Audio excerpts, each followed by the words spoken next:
Bonsoir à toutes et tous. Il faut mettre le micro. Ah oui, Voilà. je le répète. Bonsoir à toutes et tous. Nous allons vous proposer ce soir une visite au musée, qui est un musée qui n'est pas si loin d'ici, et qui, je vous le dis en avant-première, mais il y aura une conférence, mais il y aura aussi une visite. Voilà, je vous ai promis une visite.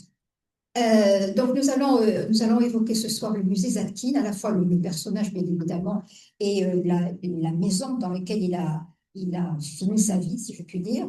Et c'est sa directrice carrément qui vient nous faire cette présentation. Donc vous êtes archiviste paléographe de la promotion 2008. Vous êtes passé par le Petit Palais avant de prendre la direction du musée Zadkine que vous connaissez maintenant par cœur. Et donc, nous sommes ravis de vous écouter mettre en valeur ce musée que vous dirigez. Merci bien.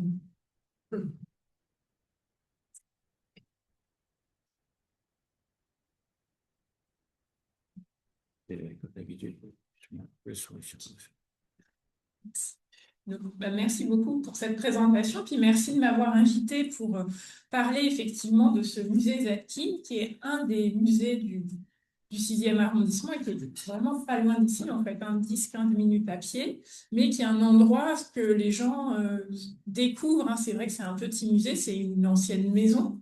C'est un lieu qui n'a jamais été fait pour être un musée, puisque c'est la maison et l'atelier où a vécu pendant presque 40 ans le sculpteur Ossip Zadkine et sa femme. Je parlerai quand même un petit peu de sa femme, Valentine Prax, parce que c'est à elle qu'on doit véritablement la création de ce musée, mais j'y reviendrai. Et donc, Ça recommence.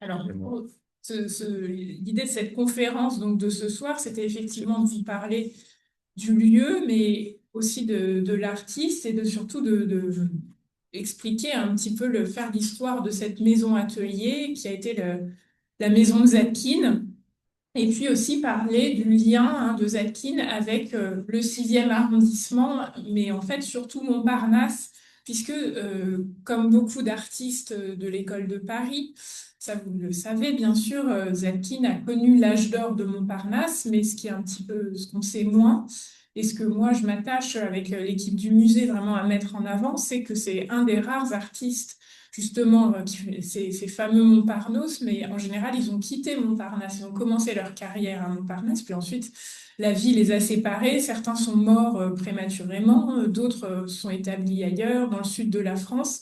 Et Zadkine est vraiment l'un des rares survivants, si je puis dire, de cet âge d'or, et il y est resté jusqu'à la fin de sa vie. Et quand on regarde d'ailleurs les critiques, enfin les articles de presse sont publiés dans les années 50-60, cette qualité de Zadkine, son attachement au quartier est vraiment souligné. Donc c'est pour ça que je voulais vous parler à la fois des différents ateliers que Zadkine a eus et qui sont quasiment tous dans le 6e, je reviendrai. Évidemment de cette maison atelier à laquelle il était tellement attaché au point qu'il a voulu, et que sa femme, après sa mort, a voulu donc la transformer en musée. Et puis, je reviendrai donc sur les liens de Zadkine avec le quartier de Montparnasse. Et j'évoquerai pour terminer donc la création du musée Zadkine, un an après le décès de Valentine Prax, donc en 1982. Donc c'est un musée qui est relativement jeune, puisqu'il a 40 ans, un petit peu plus de 40 ans. Alors, avant de vous parler de ces différents thèmes, je voulais quand même revenir sur la carrière et la vie d'Ossip Zadkine, parce que c'est vrai que c'est un artiste qui est à la fois connu et méconnu. Enfin, on en a tous plus ou moins entendu parler, mais voilà, c'est pas forcément un artiste aujourd'hui aussi connu que certains de ses confrères et camarades comme Chagall, comme Modigliani. Et donc Zadkine naît à Vitebsk en 1888, dans ce qui était alors l'Empire russe, qui est aujourd'hui la Biélorussie. Et très vite, il se passionne pour le dessin, mais surtout la sculpture, à tel point que son père, qui était professeur de langue ancienne, est bien obligé de céder devant la vocation de son fils. et qu'il va l'envoyer à l'étranger pour se former. Alors, au départ, à la sculpture sur bois, hein, Zadkine apprend à être menuisier, et ça, c'est quelque chose qu'il va revendiquer toute sa vie. Et puis ensuite, son père, donc après ce séjour de quelques années en Angleterre, son père l'envoie à Paris parce qu'à Paris, c'est la ville où on devient artiste à cette époque-là, hein. On est au début du XXe siècle. Et c'est comme ça que Zadkine prend le train très jeune, à 22 ans, avec pas d'argent en poche, évidemment, et qu'il arrive à Paris à l'automne 1910, qu'il découvre cette ville, hein, cette capitale des arts. Donc, il est évidemment sans argent, hein, comme beaucoup de ces jeunes artistes de ce qu'on appellera par la suite l'école de Paris. Et c'est à ce moment-là qu'il va avoir différents ateliers, hein, toujours dans ce quartier de Montparnasse. Et après, il séjourne quelques mois dans le quartier latin, mais très vite, il se fixe dans ce quartier qui devient alors, hein, le centre artistique de la capitale. Il s'engage pendant la Première Guerre mondiale, alors qu'étant étranger, il est russe, hein, il aurait pu rester à échapper à la guerre, mais il fait le choix, comme d'autres artistes, hein, de se battre pour défendre sa patrie d'adoption, et il va être grièvement blessé. Il est gazé à la fin de l'année 1916, ce qui lui vaut donc de rentrer à Paris en 1917, et c'est au début des années 20 que sa carrière véritablement prend son envol. En 1920, donc, il épouse une jeune peintre, Valentine Prax, qui est sa voisine d'atelier, j'y reviendrai. Et en 1928, il s'installe donc rue d'Assas, où il reste jusqu'à la fin de sa carrière. Il meurt en 1967.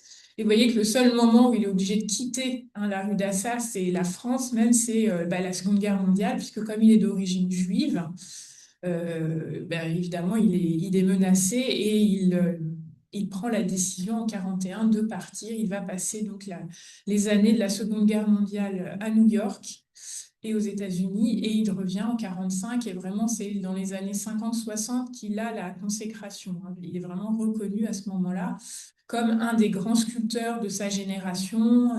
Il a des expositions en France, mais aussi à l'international, aux États-Unis, enfin, et il est tout particulièrement reconnu aux Pays-Bas et en Belgique. Ça, c'est une spécificité de Zadkine. C'est ce qui fait aussi peut-être d'ailleurs qu'aujourd'hui, il est un petit peu moins connu que d'autres. C'est parce qu'en fait, l'essentiel de ses commandes, c'est en Belgique et aux Pays-Bas qu'il les a eues, pour des raisons assez mystérieuses. Lui, il dit qu'il a rencontré ses premiers amateurs belges à la Rotonde, justement, et que c'est comme ça, de fil en aiguille, qu'il s'est construit un réseau d'amateurs en Belgique et aux Pays-Bas. Et c'est aux Pays-Bas, hein, que se trouve son plus grand monument. Je vous le montrerai à l'occasion de la conférence, qui est la ville détruite, que si certains connaissent, hein, la cité portuaire de Rotterdam. Vous avez peut-être vu cette grande sculpture de Zadkine, qui fait près de 6 mètres de haut et qui décore toujours aujourd'hui le port de Rotterdam. C'est une œuvre qui a été commandée à Zadkine après la Seconde Guerre mondiale, parce que vous savez peut-être que Rotterdam avait été complètement bombardée par les nazis en 1940, et que donc, après 1945, il y a eu la volonté d'ériger cette œuvre commémorative, et c'est Zadkine qui a été choisi. Donc voilà, un très bref résumé de la carrière de Zadkine. Et j'en viens maintenant à son attachement à ce 6e arrondissement, et je vous montre, hein, pour commencer, les différents ateliers qu'il va occuper toujours dans ce quartier. Vous voyez que son premier atelier se situe en fait rue de Vaugirard. Le deuxième va être rue Rousselet. Alors là, il est un petit peu excentré par rapport au quartier de Montparnasse, mais on reste quand même pas très très loin. Et le troisième, c'est cet atelier de la rue d'Assas. Alors volontairement, je vous les ai montrés sur un petit plan de Montparnasse qui est tiré d'un guide publié en 1949, parce que c'est vrai que c'est pas évident de tracer les frontières de ce quartier qui ne correspond pas du tout à une entité administrative, qui est à cheval sur 2 arrondissements. Et je trouvais ça intéressant quand même de voir que voilà, Zadkine, et c'est volontaire, hein, reste dans ce quartier de Montparnasse, dont il fréquente par ailleurs les hauts lieux. Alors, avant de vous montrer quelques images, hein, de ces différents ateliers, Je mentionne quand même son passage à la Ruche, parce que la Ruche, maintenant, c'est une des cités d'artistes qui est la plus connue. Peut-être c'est presque un lieu mythique hein, quand on s'intéresse à l'école de Paris. Et c'est vrai que Zakin est resté 1 an à la Ruche avant justement d'avoir ces différents ateliers dans Montparnasse. Là, vous voyez une des premières photos que nous conservons dans nos archives, puisque le musée Zakin est évidemment un musée avec des œuvres, des sculptures, des dessins, mais on a aussi toute une documentation et une importante documentation photographique, hein, près de 4000 photographies. Donc, je vais vous montrer beaucoup de photos, mais c'est un tout petit échantillon de ce que nous conservons. Et donc, parmi les photos d'atelier, vous avez cette photo qui est la plus ancienne que nous connaissons. Il y en a peut-être d'autres, mais je ne connais pas.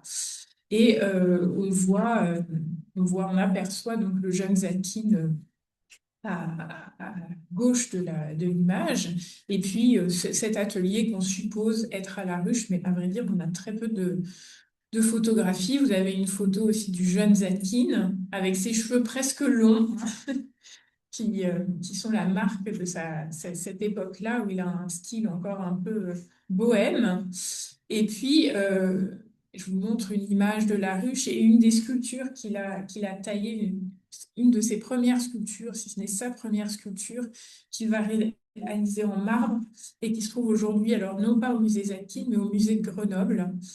Et vous voyez ce qu'il écrit, parce que c'est vrai qu'une des sources aussi très importantes pour nous, et si vous vous intéressez à Zakin, je vous invite d'ailleurs à les lire, ce sont ses mémoires que Zakin a écrits à la fin de sa vie et qui ont été publiés en 1968, donc 1 an après sa mort, sous le titre Le maillet et le ciseau. Et donc c'est un texte évidemment passionnant quand on s'intéresse à la sculpture et puis à l'art du début du XXe siècle, même si c'est un texte, et j'y reviendrai peut-être, qu'il faut prendre avec du recul parce que Zakin déforme volontairement ou non les faits, brouille parfois les dates, enfin sa mémoire, voilà, c'est pas un texte du tout d'historien, ce sont vraiment des mémoires. Mais toujours est-il que je vais les citer évidemment à plusieurs reprises. Et donc là, vous voyez à l'écran un petit passage où il évoque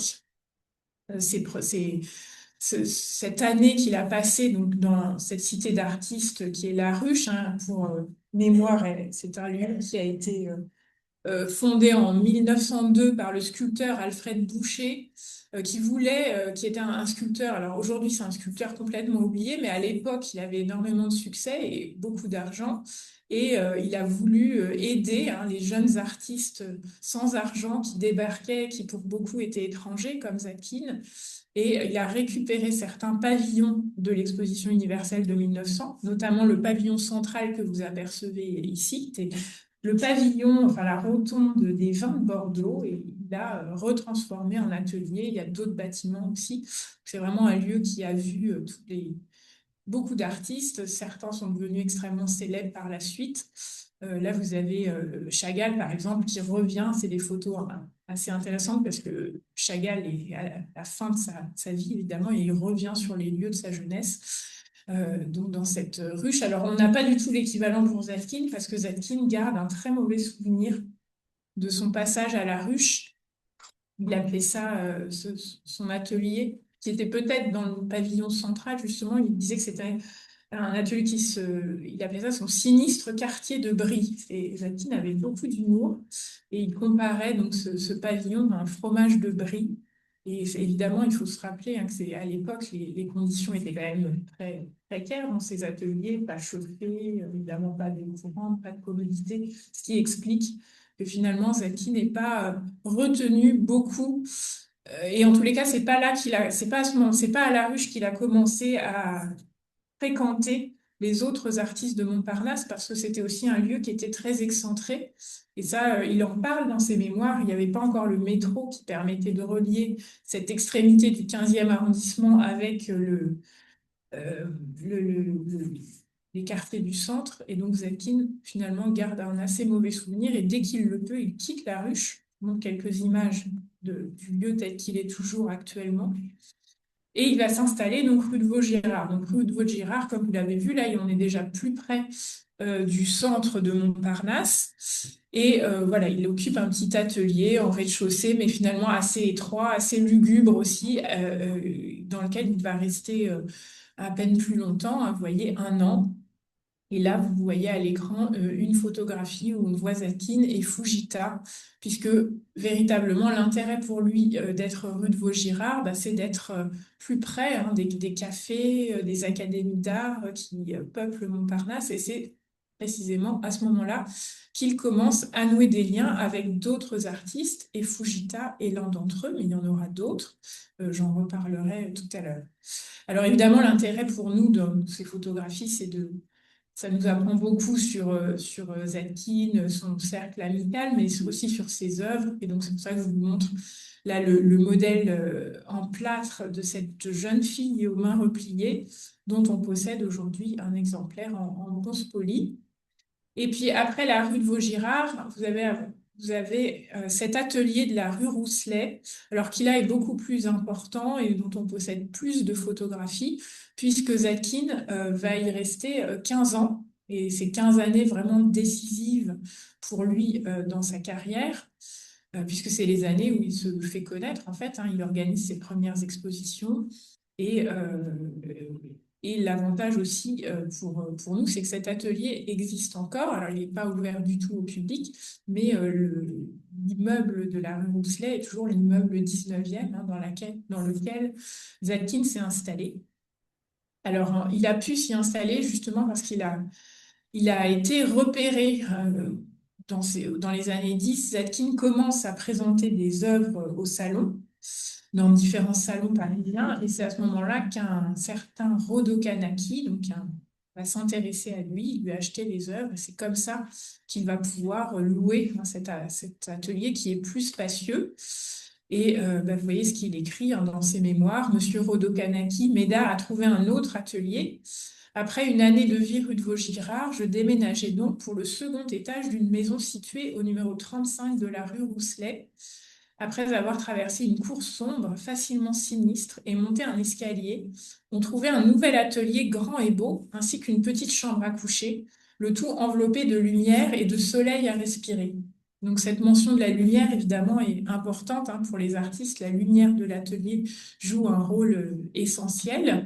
Et le seul défaut finalement de cet atelier, c'est qu'il était au 2e étage, ce qui pour un sculpteur pose problème, puisque vous voyez, en plus, Zadkine se fait connaître à ce moment-là parce qu'il sculpte le bois en taille directe. Donc, il sculpte des grands bois qui pèsent évidemment très lourd. Il les accumule dans son atelier et au fil du temps, ça va poser problème. Le plancher menace de s'effondrer, mettant en péril la famille qui vit au 1er étage. Et donc, c'est pour ça qu'il va chercher, évidemment, au bout d'un moment, à déménager. Mais je vous montre quand même quelques photographies de cette rue Rousselet où on voit justement toutes ces sculptures accumulées dans l'atelier. Ce sont des photographies qui sont dues à un photographe, Marc Vaux, que certains connaissent peut-être, qui est vraiment un personnage fascinant, hein, qui mériterait une étude, voire une exposition, qui a photographié tous les ateliers des artistes. Au départ, il était sculpteur, ébéniste, et puis il a été amputé pendant la Première Guerre mondiale, et c'est comme ça qu'il s'est reconverti à la photographie et a fréquenté vraiment tous les artistes de Montparnasse, Zadkine, mais pas uniquement. Et on a beaucoup de photographies de Zadkine, de son atelier, qui sont dues à Marc Vaux, et Marc Vaux a même repris l'atelier de la rue de Vaugirard où habitait Zadkine. Donc on voit très bien les liens qui peuvent se tisser entre les artistes de Montparnasse. Évidemment, on a conservé certaines des sculptures, hein, qu'on voit sur les photographies. Ça mise un petit jeu de pistes. Et puis, donc, c'est le moment pour moi de vous parler de Valentine Prax, que Zadkine rencontre précisément rue Rousselet, parce que Valentine Prax est une jeune femme peintre qui est française, mais ses parents sont installés dans l'Algérie, en Algérie, hein, qui est un des départements français à l'époque. Et donc, il va vraiment faire en sorte, enfin, c'est presque se battre, hein, pour mener sa carrière et que ses parents l'autorisent à aller à Paris. Et elle arrive comme ça, vraiment par hasard, rue Rousselet, et c'est comme ça qu'elle rencontre Zadkine. Et ils vont se marier en 1920. Là, vous voyez une photographie qui date du jour de leur mariage. Alors, ils se marient dans le sud de la France, à Bruniquel, et ils ont pour témoin Fujita, hein, l'artiste Fujita, et sa compagne de l'époque, Fernande Barret. Et on voit les parents de Valentine Prax qui sont venus pour le mariage, mais qui sont quand même pas très ravis que leur fille épouse ce jeune artiste un peu échevelé. Et donc, je vous montre quelques œuvres de Valentine Prax parce que c'est vrai que c'est aussi quelque chose qui est assez méconnu, mais ça fait partie de nos objectifs au musée, c'est de remettre un petit peu sur le devant de la scène Valentine Prax et son œuvre, parce qu'elle a vraiment eu une carrière d'artiste aux côtés de son mari. Zadkine l'encourageait beaucoup, il admirait le travail de Valentine Prax, et là je vous montre une peinture, une de ses peintures, on en a presque 300 hein, au musée, qui est une peinture sur verre, puisqu'elle a comme d'autres artistes de l'époque, elle s'est intéressée à cette technique qui était une technique empruntée aux arts populaires et qui lui a valu d'ailleurs un certain succès. Il était presque plus connu que Zadkine hein, dans les années 20 et bon, évidemment la peinture est plus facile à vendre que la sculpture. Et donc j'en viens maintenant à cette maison de la rue d'Assas que Zadkine appelait sa folie, sans doute une référence à ces folies du XVIIIe siècle, ces petites maisons de la banlieue parisienne. Et Zadkine, c'est vrai qu'on a du mal à l'imaginer aujourd'hui, mais quand il s'installe avec Valentine Prax rue d'Assas, la maison est, vous voyez, c'est une petite maison qui est presque campagnarde. On est à Paris, mais c'est presque la campagne. Et c'est d'ailleurs ce qui va plaire au couple d'artistes. Là, on les voit tous les deux sur cette photographie qui ont l'air ravis dans leur jardin. Et ils sont ravis. Hein. On en a plusieurs témoignages, notamment une lettre que Zadkine écrit à un de ses amis, qui était un critique d'art belge, qui s'appelait André de Rieder. Et Zadkine dit, quelques jours après son emménagement, je suis comme transplanté et ne sais pas encore si c'est vrai. Viens voir ma folie d'Assas et tu comprendras combien la vie d'un homme peut être changée à cause d'un pigeonnier, à cause d'un arbre. Alors ils sont ravis, notamment à cause du jardin.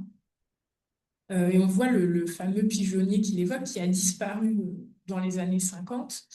Et, mais c'est sûr qu'ils étaient heureux d'être de plein pied, parce que pour un sculpteur, c'est important d'avoir un atelier au rez-de-chaussée. Ça limite les problèmes de poids que j'ai évoqués pour l'atelier de la rue Rousselet. Et puis c'est vrai que ce lien avec la nature, même si le jardin est tout petit, mais il est quand même présent et il compte énormément pour les deux artistes. Et donc là, vous voyez la photo ancienne. Alors la maison, c'est probablement une dépendance du couvent, le couvent Notre-Dame de Sion, qui a été construit au 19e siècle. Il faudrait qu'on enquête un petit peu plus là-dessus, mais c'est en tous les cas ce qu'on dit et ce qu'on retient. Et puis, à la fin du 19e siècle, la maison a dû être vendue et on a accolé des ateliers. Hein, il y a plusieurs parties. Et là, vous voyez ces anciens ateliers. Mais Zadkine, dans les années 50, va agrandir un petit peu sa maison, ce qui fait que le site d'aujourd'hui est un petit peu différent. Je vous montrerai des photos tout à l'heure. Alors, et comment est-ce que Zadkine, oui, ça c'est intéressant aussi, c'est pourquoi est-ce que Zadkine s'installe rue d'Assas? En fait, on est vraiment tout près, il y a ce côté de campagne à Paris, mais d'un autre côté, on est tout près des hauts lieux de Montparnasse et on est tout près de la rue Joseph Barra, où rue Joseph Barra s'était installé le marchand Borowski, qui était un des marchands, Léopold Borowski, un des marchands de Modigliani. Et aux 3 rue Joseph Barra, l'immeuble existe toujours, hein, il n'y a pas de plaque, mais il pourrait y en avoir parce que c'est un lieu important. Donc Zborowski va héberger quelques années Modigliani, rue Joseph Barra, et Zadkine, qui était un ami de Modigliani, va avoir l'occasion d'en venir. Et puis il y a aussi Kissling, le peintre Kissling, qui va s'installer dans cet immeuble. Et comme il avait un peu plus d'argent que les autres artistes, il leur ouvrait les portes de son atelier. Et on sait que sans doute Zadkine y est allé participer à des soirées rue Joseph Barra. Et c'est en fréquentant donc, ces artistes et amateurs d'art qui s'étaient installés rue Joseph Barra qu'il va entendre parler de cet atelier rue d'Assas qui est alloué. C'est ce qu'il écrit dans ses mémoires. Quelques années après mon mariage, alors que je rentrais à Paris avec une pierre sculptée représentant un paysan bossu se rendant au marché avec sa chèvre, un grand bois de hêtre représentant une Vénus qui maintenant se trouve dans la collection du docteur Wiggersma en Hollande, le docteur Merlin, qui habitait rue Joseph Barra à Paris, ami des artistes que je voyais souvent au café de la Rotonde, m'avisa qu'il y avait un pavillon avec un grand atelier alloué 100 rue d'Assas. Il faut bien dire que mon atelier rue Rousselet était devenu très encombré et que son plancher devait maintenir un gros effort pour ne pas, un jour ou une nuit, n'en pouvant plus, céder subitement sous le poids et écraser une famille comprenant déjà 2 enfants. Et voilà, et donc après, il va, alors il ne peut pas le louer tout de suite, mais il vend une sculpture, donc il arrive à avoir l'argent, et il dit, voilà, c'était merveilleux, jardin et pavillon pour vivre et un grand atelier pour travailler. Là, vous voyez des photos donc, des années 30, Zadkine dans son jardin, devant la véranda qui existe toujours, et qui était à l'époque l'entrée du pavillon d'habitation. Et puis on a beaucoup aussi dans nos archives, je vous en montre une, mais on en a beaucoup de photographies qui montrent les ateliers tels qu'ils étaient dans les années 30, notamment celle-ci où on voit Zadkine en train de sculpter un grand bois dont nous possédons un plâtre qui représente Rebecca ou la grande porteuse d'eau. Et puis quelques photographies que j'aime bien aussi, où on voit toute la vie dans l'atelier dans ces années 30, notamment dans le jardin, Zadkine dans sa chaise longue, Zadkine avec ses animaux, il y avait beaucoup les animaux, donc là on le voit avec son chat, et puis évidemment avec des praticiens, parce que dans les années 30, il va commencer à travailler avec des élèves, des gens, des praticiens qui viennent l'aider.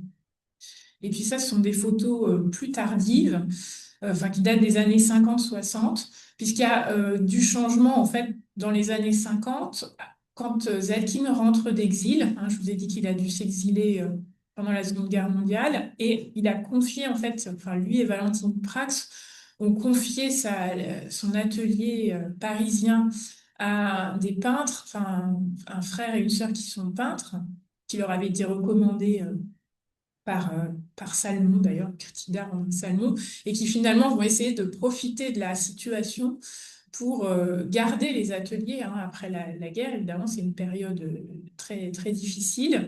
Et Zadkine va devoir faire un procès pour récupérer sa maison. Et donc, c'est seulement, il va mettre du temps, en fait, entre 45 et la fin des années 40 pour se réinstaller. Et quand il peut enfin retrouver sa maison, il fait toute une série de travaux.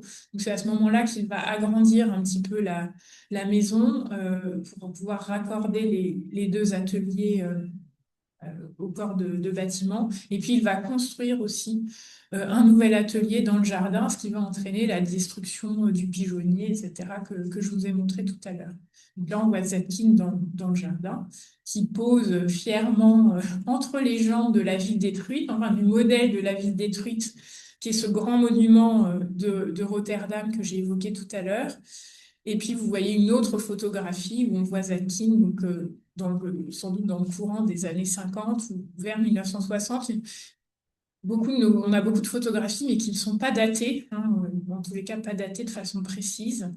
Et on le voit là dans l'atelier qui vient de se faire construire, hein, ce qu'on appelle, nous, au musée, l'atelier du jardin, avec le poêle pour chauffer l'atelier. Ça, c'est un mobilier typique des ateliers d'artistes, et puis différentes sculptures qui datent de cette période, une grande Pietà, l'Orphée qui se trouve aujourd'hui dans le jardin. Et ce qui est important aussi à avoir en tête, c'est le rôle d'enseignant de Zadkine, qui est quelque chose de finalement, là encore, assez peu connu aujourd'hui, qui a été un petit peu oublié, mais Zadkine va avoir beaucoup d'élèves. Alors, il commence à enseigner, comme je vous l'ai dit, dès les années 30, mais son enseignement se poursuit dans les années 50, et à tel point qu'il va devoir acheter un autre atelier que nous possédons toujours, enfin je dis nous, le musée, enfin la ville de Paris, qui est situé rue Notre-Dame-des-Champs. Et c'est là où Zadkine va donner ses cours de sculpture. Là, vous voyez quelques photographies avec des élèves qui sont venus même des 4 coins du monde, hein. C'est vraiment des élèves aussi bien français qu'étrangers. Il y avait beaucoup d'Américains, parce que Zadkine parlait bien anglais, comme il avait séjourné, comme je vous l'ai dit, en Angleterre et à New York. Et donc, il va avoir beaucoup d'élèves qui vont venir suivre ses cours. Là, par exemple, derrière Zadkine, on aperçoit Alicia Penalba, qui était une sculptrice originaire d'Argentine, qui est venue au début des années 50, qui est restée quelques années avec Zadkine, et à laquelle d'ailleurs je la mentionne parce que on a pu l'identifier parce qu'on prépare une exposition sur elle pour l'année prochaine, à partir de novembre novembre 2026. Et donc, c'est en travaillant avec le spécialiste d'Alicia Penaza qu'on a pu la reconnaître. On a encore un travail à mener justement sur l'identification de toutes ces personnalités qui fréquentent, enfin, qu'on voit sur ces photographies d'ateliers. Et puis, je vous le signale aussi, puisque l'atelier de la rue Notre-Dame-des-Champs existe toujours et nous sert maintenant de centre de documentation. C'est là où on conserve nos archives, une partie de nos photographies et qu'on reçoit aussi les chercheurs ou étudiants qui ont besoin de consulter notre fonds d'archives. Et c'est par ailleurs un très beau lieu. Je n'ai pas le temps d'en parler, mais c'est aussi un lieu plein d'histoire, presque plus d'ailleurs que la maison atelier de la rue d'Assas, qui a vu énormément d'artistes depuis le 19e siècle. Et, euh, et donc, Zalkine reste, comme je vous l'avais dit, très attaché à cette maison atelier de la rue d'Assas, dans laquelle il va rester pendant toute sa vie, jusqu'à sa mort en 1967, puisque Zalkine décède à l'âge de 79 ans des suites d'un cancer. Là, vous voyez une photographie prise vraiment quelques années avant sa mort, où on le voit très, très, très affaibli. Et avant d'en venir donc, à la création du musée Zalkine, je voulais quand même revenir sur ces liens avec le quartier de Montparnasse. Là, vous voyez une photographie où on voit Zalkine à la Rotonde, donc avant la Seconde Guerre mondiale, probablement dans les années 20 ou 30.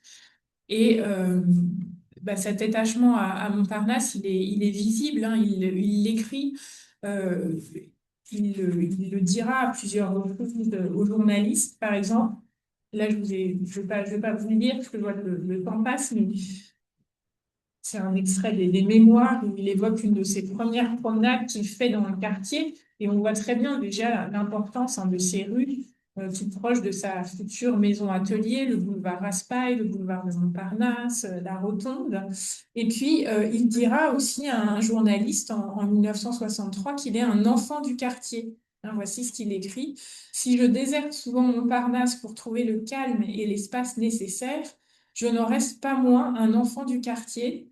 J'y suis arrivée en 1909. En fait, il se trompe, c'est 1910. Je n'avais pas 20 ans. J'habitais alors rue de Vaugirard. J'ai assisté à la naissance et au développement de Montparnasse. Nous nous rencontrions, peintres et sculpteurs, dans les cafés, à la Rotonde surtout. Voilà, c'est quelque chose qu'il va garder toute sa vie et sur lequel il aime bien revenir, notamment dans les années 50-60. Alors évidemment, le café, un de ses cafés de prédilection, ça va être la Rotonde, et célèbre café créé dans les années 1910, mais qui va vraiment être très, très fréquenté dans les années 20 et 30. Vous voyez ce qu'écrit André Varneau en 1925. Quelle foire, les cars y conduisent les touristes. La rotonde est un mot qu'on baragouine dans toutes les langues, autant que le moulin rouge. Voir la rotonde et mourir, soupire-t-on d'un pôle à l'autre. Donc Zadkine fait partie des très nombreux artistes qui y va régulièrement. Il rencontre les autres artistes, mais aussi ses collectionneurs, ses futurs mécènes. J'ai parlé des collectionneurs belges qu'il y a rencontrés déjà, mais on sait qu'il fréquente d'autres quartiers, notamment d'autres cafés, la Closerie des Lilas, j'y reviendrai, le Select, et même les Deux Magots, parce qu'on s'est beaucoup intéressé au Montparnasse des années 20 et 30, mais on a encore le Saint-Germain-des-Prés des années 50 que manifestement Zadkine fréquente aussi, même si on a un petit peu moins en tous les cas, on s'est moins intéressé à cette période.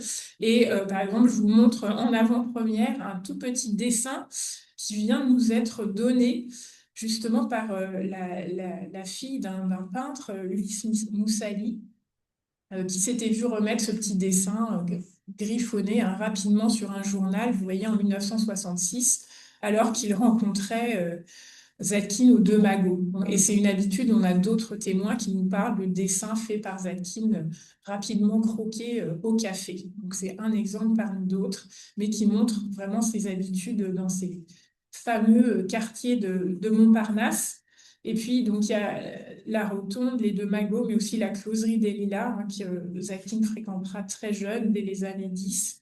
Et c'est à la Closerie des Lilas, qui était un café un peu plus littéraire, qui rassemblait surtout des poètes, que Zadkine aurait fait la connaissance notamment d'Apollinaire, Vous voyez ici un petit dessin qui représente Apollinaire blessé à la fin de la Seconde Guerre mondiale.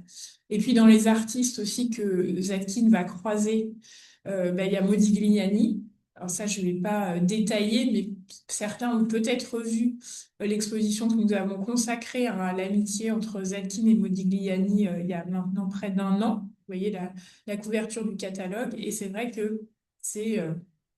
alors, au Luxembourg ou à la Rotonde, il y a plusieurs versions que Zadkine va faire la connaissance de Modigliani en 1913. Et c'est à ce moment-là que Modigliani va dessiner le portrait de Zadkine que vous voyez à l'écran et qui est un dessin que Zadkine a gardé toute sa vie, qui fait encore partie de nos collections et où on voit le jeune Zadkine avec ses cheveux presque longs, qui était apparemment une caractéristique qui est relevée par différents témoins. Je vous montre une photo qui date à peu près de la période à laquelle a été réalisé le dessin de Modigliani.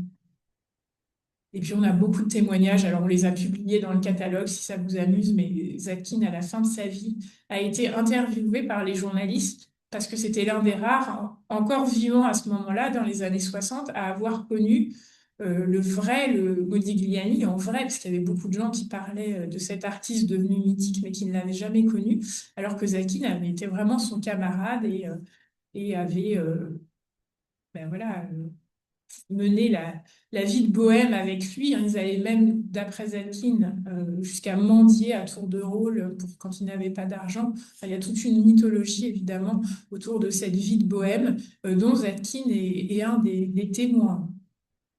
Et puis, alors, il y a d'autres personnalités que Zadkine va rencontrer. Je ne vais pas toutes les évoquer parce qu'il y en a beaucoup, hein. Mais évidemment, j'évoque les plus célèbres. Et par exemple, il y a Blaise Cendrars aussi. Alors là, il y a un petit... voilà, un petit, je vais vous faire entendre aussi la voix de Zadkine. Je ne sais pas si ça va. Ça, c'est pas garanti. Parce que je pense que son Bon, au moins on le voit. Dans tous les cas, c'est un petit extrait de l'émission des Heures chaudes de Montparnasse par Jean-Marie Drault, où Zadkine évoque justement sa rencontre avec Sandra. Il dit, ah oui, il voyageait tout le temps, on le voyait au café, puis après, il revenait toujours d'un voyage. Et on a une œuvre qui nous reste dans nos collections de cette amitié, puisque Zadkine va acheter justement à la Rotonde, il va acheter un exemplaire de la prose du Transsibérien, qui est ce très long poème écrit par Sandrard, et dont il va y avoir une édition aujourd'hui très rare, illustrée par Sonia Delaunay. Zadkine va acheter cette prose du Transsibérien directement à Sandrard, à la Rotonde, pour 100 francs. C'était tout l'argent qu'il avait, écrit-il, et ça lui permet d'acheter ce recueil qui aujourd'hui fait partie évidemment des œuvres importantes de notre collection, la collection du musée Zadkine. Et puis, évidemment, outre les cafés, ce qui fait le caractère de Montparnasse à ce moment-là, ce sont ces académies d'art que Zadkine va également fréquenter.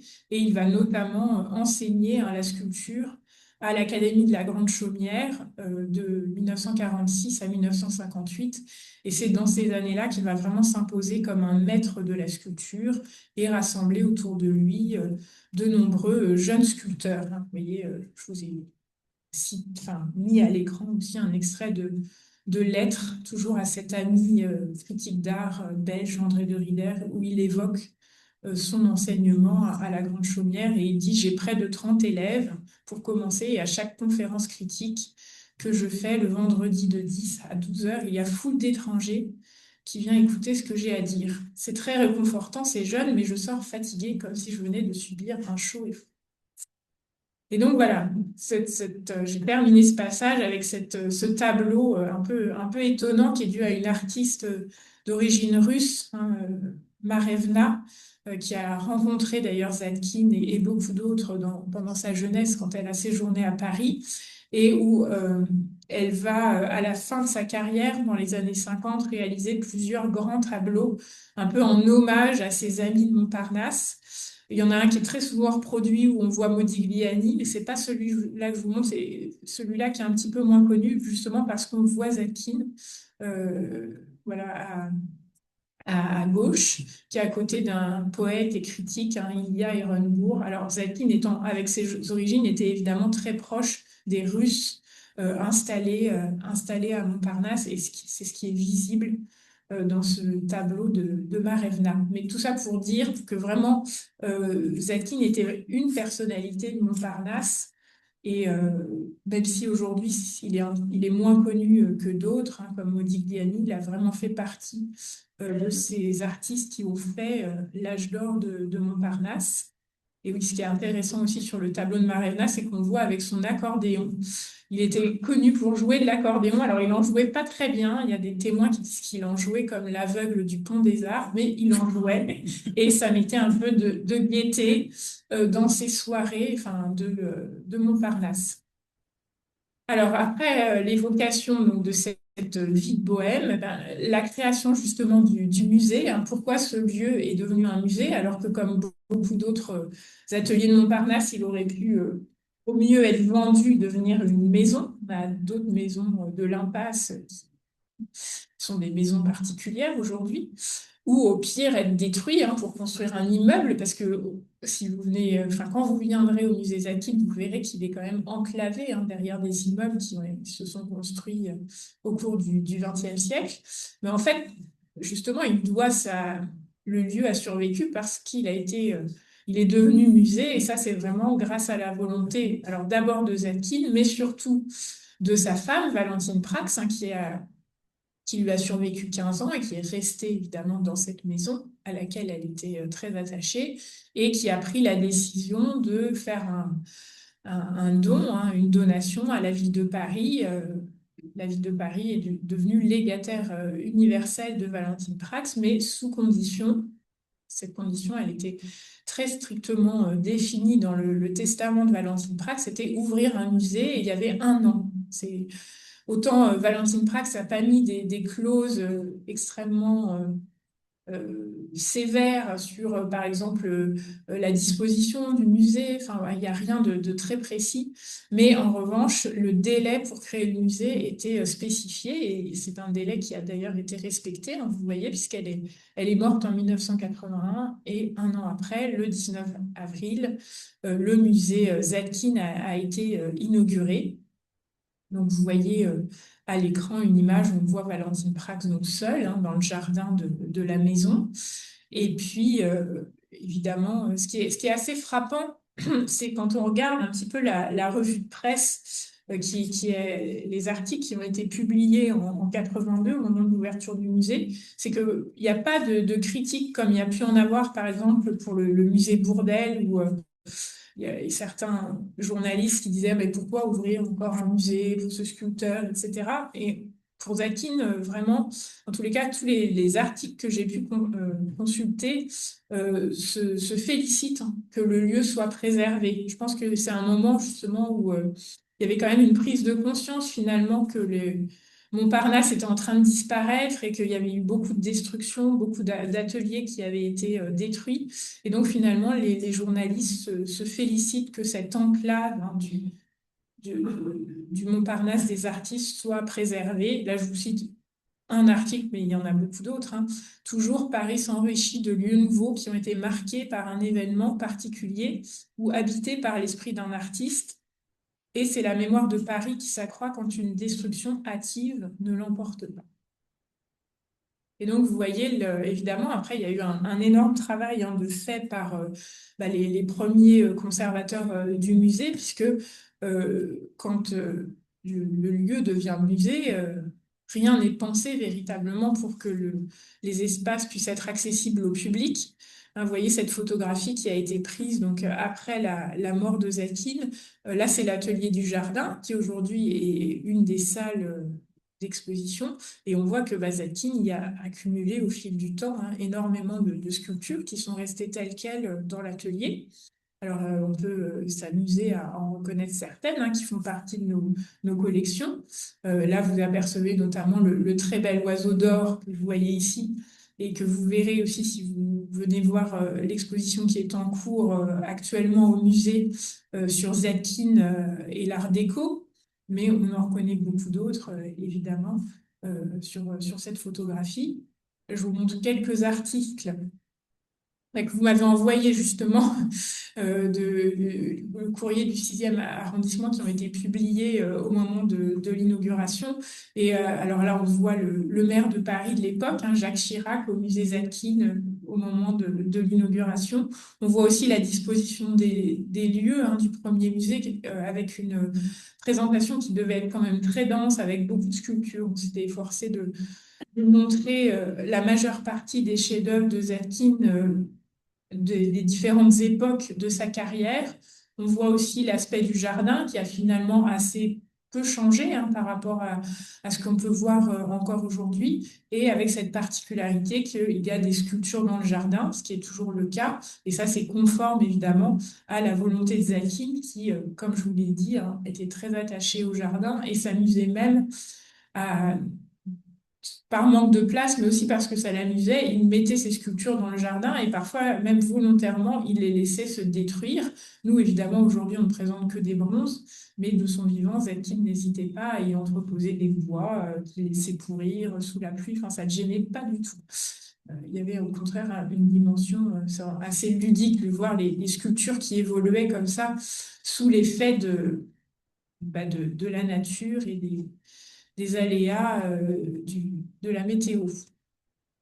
Et donc, bah voilà, le musée Zadkine aujourd'hui, hein, comme vous le savez peut-être, donc c'est un musée vraiment qui est un musée de la ville de Paris. Ça, je le rappelle, on fait partie donc de ces 14 musées qui constituent l'établissement public Paris Musée, comme le musée, comme des petits musées, mais aussi des grands musées, comme le musée Carnavalet, le Petit Palais. Il y a d'autres petits musées, notamment le musée de la vie romantique qui rouvre ce soir après une année de travaux. Donc voilà, c'est ce même ensemble de musées parisiens. Et je le dis aussi parce que on a cette particularité d'être gratuit hein, en collection permanente.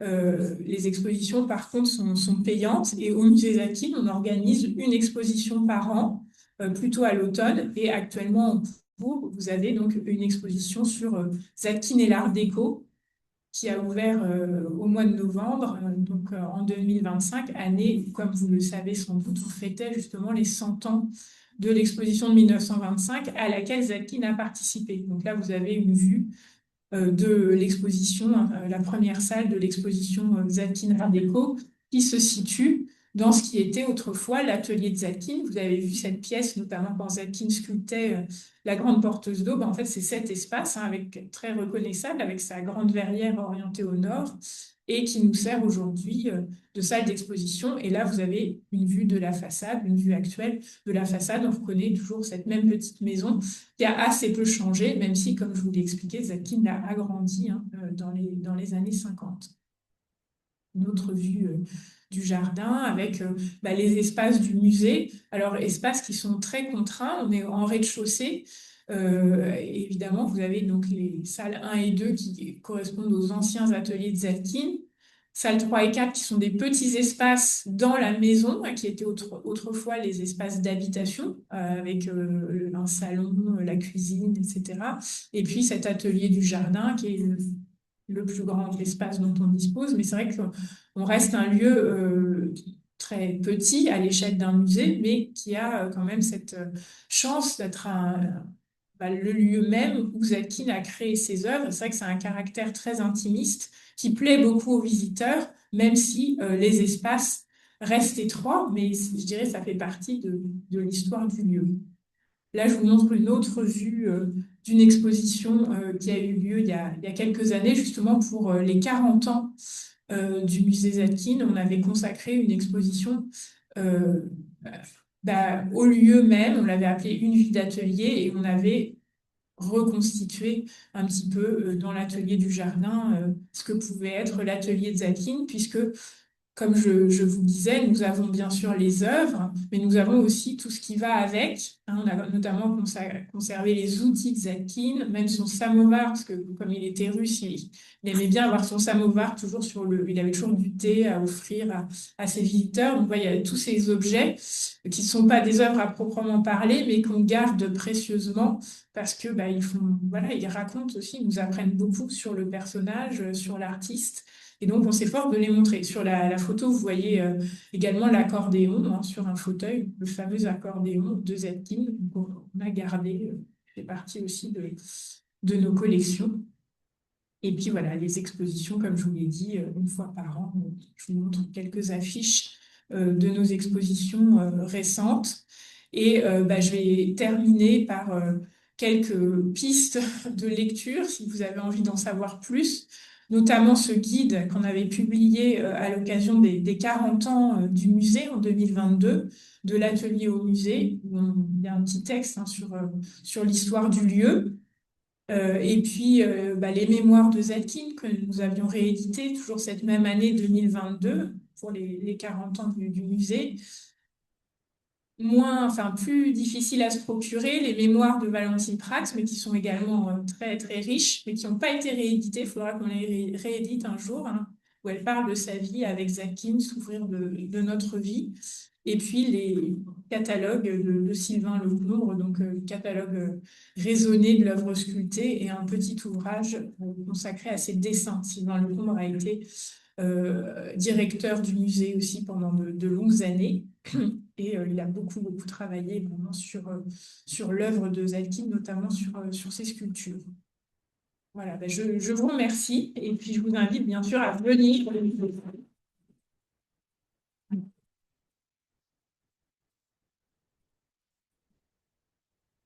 Et grand merci, vous avez déjà été un très bon guide pour une première découverte ou une redécouverte du musée. J'avais trois petites questions. La première, il n'y a pas eu d'enfant. Non, il n'y a pas eu d'enfant. Alors, il n'y a pas eu d'enfant légitime. Parce que vous êtes peut-être au courant, j'en ai pas parlé volontairement, mais il y a eu, Zadkine a eu un enfant illégitime à la fin de sa vie. Enfin, vraiment, il était âgé pendant. Son fils est né en 1960, donc vous voyez, c'est.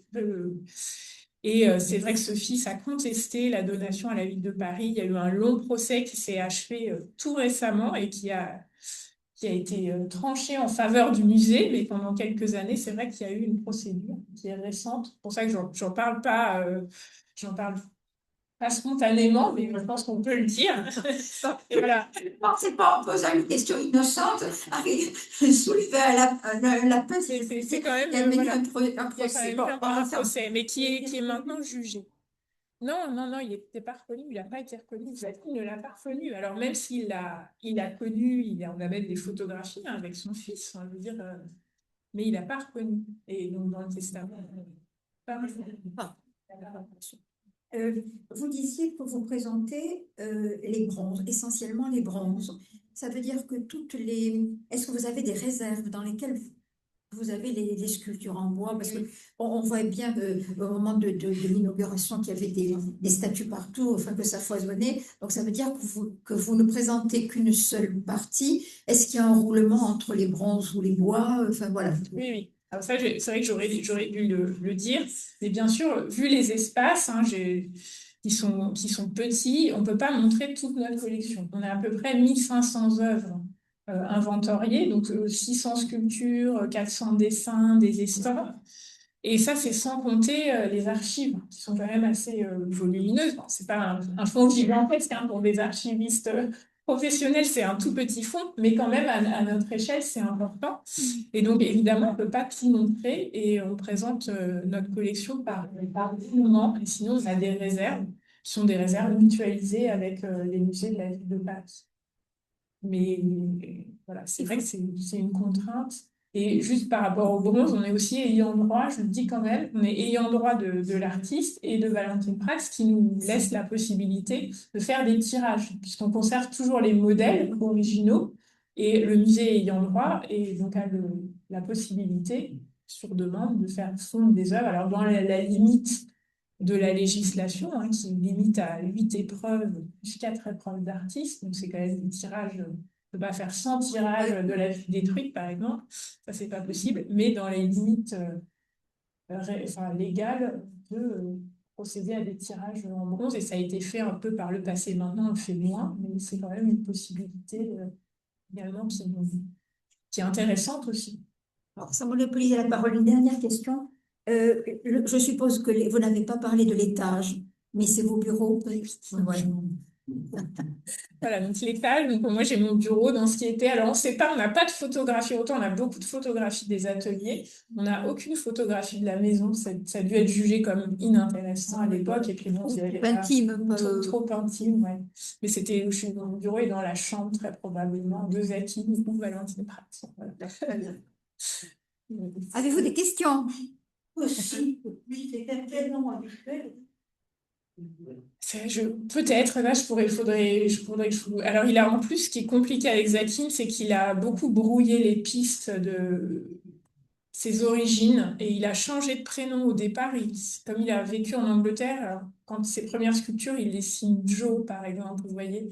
Donc, sur son prénom, je pourrais malheureusement pas vous dire grand-chose, mais il me semble que c'est un prénom assez courant en plus. Ouais. Oui, bonjour. Quelle est la vocation du deuxième lieu, donc de la rue des Champs?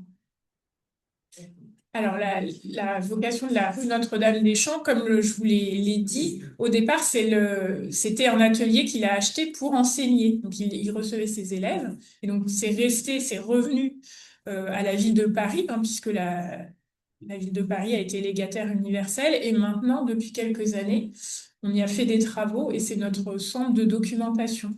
Donc, c'est accessible, mais sur rendez-vous. Évidemment, on ne peut pas ouvrir au public ce lieu en permanence. Et quel numéro? C'est le 70 bis, rue Notre-Dame-des-Champs. Ouais. C'est dans les... Voilà, c'est ça. Mais c'est le lieu, certains ont peut-être lu le roman de Patrick Modiano qui vient de paraître, c'est cette cité d'artistes. Zakine y est mentionné d'ailleurs. Moi, vous avez une maison à Arques. Cette maison devait devenir un musée. Est-ce que c'est le cas? Alors, c'est le cas. Il y a toujours un musée Zakine, effectivement, aux Arts, qui est un lieu magnifique, hein. C'est un petit village, là aussi préservé. Et c'est vrai que Zakine était... Évidemment, là, j'ai parlé de son attachement à Paris et au 6e arrondissement, mais il était très, très attaché à la région du Lot et tout particulièrement à ce village des Arts. Et à la fin de sa vie, il était peut-être même plus souvent qu'à Paris parce qu'il avait plus de place, il était plus tranquille.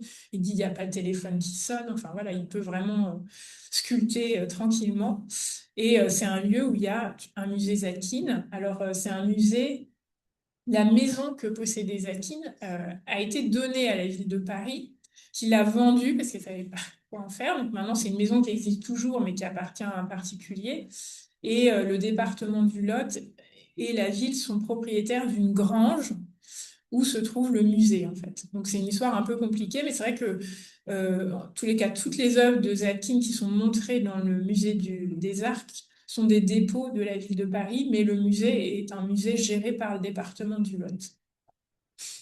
Mais dont l'actuel propriétaire de la maison n'a rien à voir. Il n'a rien à Non, voir. non. Voilà. Il n'y a rien à voir. Il y a plus la maison existe, mais c'est pas le musée, quoi. Voilà, C'est juste le ça centre veut dire que ouais. les œuvres qui étaient sont protégées. C'est ça que. Oui, oui, Voilà, bien sûr, parce que les œuvres, en fait, font partie de notre collection.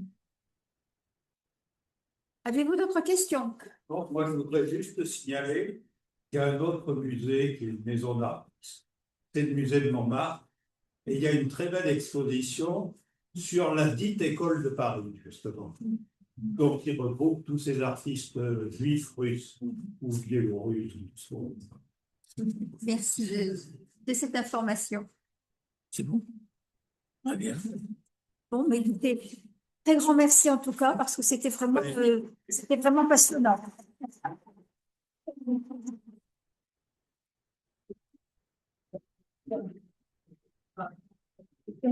Pour moi, c'était plus le